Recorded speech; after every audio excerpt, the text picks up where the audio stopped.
आज बात करेंगे जीएसटी के दायरे से बाहर चल रही इकोनॉमी की और समझेंगे कानून के दो खास सेक्शंस, सेक्शन 63 और 84।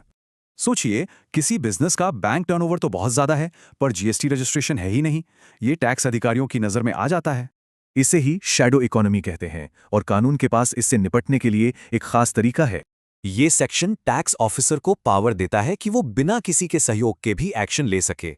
मतलब ये रजिस्टर्ड टैक्स पेयर से अलग है। इसका एक ही मकसद है, अनरजिस्टर्ड को टैक्स नेट में लाना। हालांकि ये एक अंदाजा है, पर यह मनमाना नहीं हो सकता। ये सिर्फ शक पर नहीं, सबूतों पर आधारित होना चाहिए। तो ये कोई अचानक होने वाली कार्रवाई नहीं है। नोटिस से लेकर फाइनल ऑर्डर तक सब कुछ कानून के दायरे में होता है। और ऑफिसर्स के पास फाइनल ऑर्डर जारी करने के लिए एनुअल रिटर्न की ड्यू डेट से पूरे 5 साल का समय होता है। ये क्लॉज एक टैक्स पेयर के लिए सबसे बड़ा प्रोटेक्शन है, जो नेचुरल जस्टिस के सिद्धांत पर आधारित है। कोर्ट्स ने भी बार बार कहा है कि सुनवाई का मौका देना ही होगा, भले कोई इसकी मांग न करे।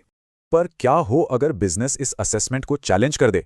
यहीं पर एंट्री होती है सेक्शन 84 की।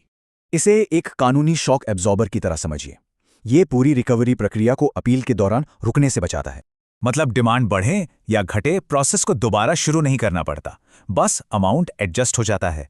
ये अपील के अलावा कॉर्पोरेट इंसॉल्वेंसी जैसे मामलों पर भी लागू होता है।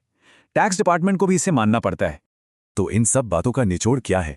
एक बिजनेस के लिए सबसे जरूरी टेकअवेज क्या है?